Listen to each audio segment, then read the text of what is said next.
দেখো বন্ধুরা, আমাদের মাছের মাথা দিয়ে পুঁই শাক দুর্দান্তভাবে তৈরি হয়েছে। অসাধারণ খেতে হয়েছে। আর যে পদ্ধতিতে দেখাচ্ছি একদম সিম্পল ঘরোয়াভাবে তোমরা এইভাবে একবার মাছের মাথা দিয়ে পুঁই শাকটা করে খেয়ে দেখো, দুর্দান্ত লাগবে। থ্যাংক ইউ বন্ধুরা। নমস্কার বন্ধুরা, রান্নার পাঠশালায় আপনাদেরকে স্বাগত জানাই। আজকে আমরা বানাবো মাছের মাথা দিয়ে পুঁই শাক। তার জন্য প্রথমেই কড়ায় তেল গরম চাপিয়ে দিয়েছি আর নিয়েছি রুই মাছের মাথা। আর আমি সবার আগে এই রুই মাছের মাথাগুলোকে এই গরম তেলের মধ্যে দিয়ে ভেজে নেব। একটা একটা করে মাছের মাথাগুলোকে ভেজে নেব এবং একটু মাছের মাথাগুলো সাবধানে ভাজবেন, দরকার হলে কড়াই ঢাকা দিয়ে দিয়ে ভাজবেন। এই মাছের মাথাগুলো কিন্তু ভীষণভাবেই ছেটকায়।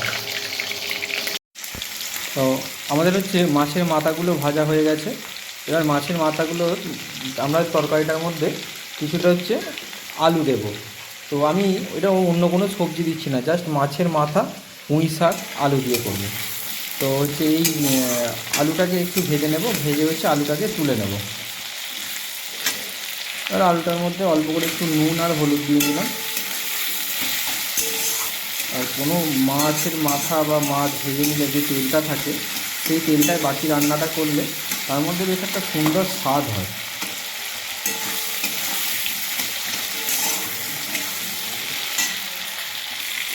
আমাদের আলুটা ভাজা হয়ে গেছে। এবার একটা জায়গাতে আলুটা তুলে নেব। তো আলুগুলো ভাজা হয়ে গেল। তো এর মধ্যে দেবো এই তেলটার মধ্যে একটু পাঁচফোড়নটা জাস্ট দিয়ে একটু সেঁতলে নেব।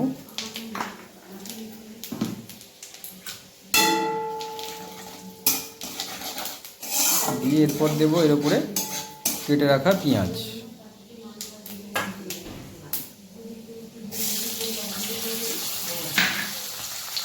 তো পেঁয়াজটাকে একটু লাল লাল করে ভেজে নেব।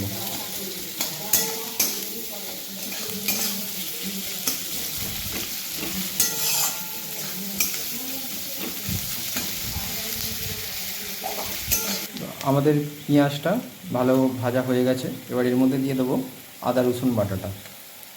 আদা রসুন বাটাটার কাঁচা গন্ধটা যাওয়া পর্যন্ত আদা রসুন বাটাটা ভেজে নেব।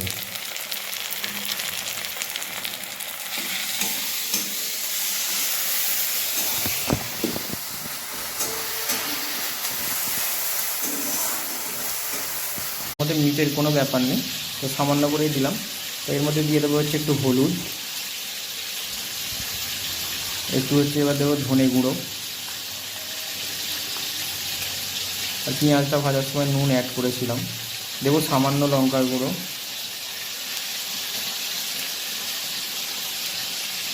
দিয়ে এই মশলাটাকে আমি একটু কষিয়ে নেব। এবার মশলাটার মধ্যে একটু সামান্য জল অ্যাড করব।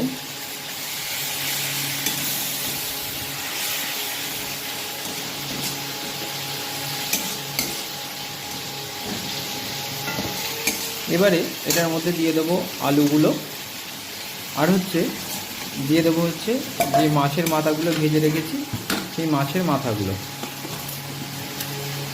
তেলটা দিয়ে দেবো, জায়গার মধ্যে যে তেলটা লেগে আছে, তেলটা ভীষণ সুন্দর স্বাদ আসে।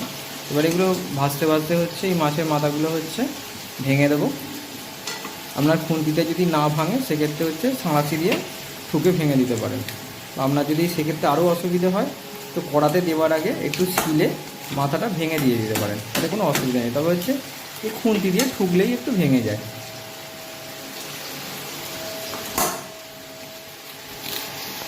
এবার কেটে রাখা শাকগুলোকে এই মিশ্রণটার মধ্যে দিয়ে ভালো করে মেশাতে হবে। এবার শাকটাতে এই রান্নাটার মধ্যে জল ব্যবহার করার কোনো দরকার নেই, কারণ এই শাক থেকেই ভালো পরিমাণ জল বেরোবে। তবে তোমাদের যদি মনে হয় অল্প একটু জল দিতে পারো। আমার কড়া ভর্তি হয়ে যাচ্ছে, সেই জন্য অল্প অল্প করে আমি একটু মিশিয়ে মিশিয়ে করব। মাঝে মাঝে শাকটাকে এইভাবে একটু খুলে দেখবে নিচে ধরে না যায়, একটু নিচে থেকে তুলে নেবে।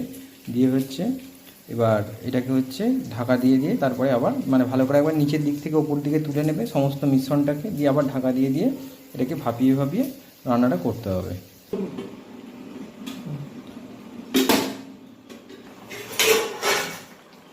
তো ফাইনালি আমাদের এই মাছের মাথা দিয়ে পুঁই শাকটা রেডি হয়ে গেছে। তো খুব সুন্দর হয়েছে আমাদের এই মাছের মাথা দিয়ে পুঁই শাকটা। তোমরা একবার এইভাবে বানাও, খুব সুন্দর লাগবে খেতে। আর চ্যানেলটি যারা নতুন দেখছেন প্লিজ সাবস্ক্রাইব করে নেবেন। Thank you.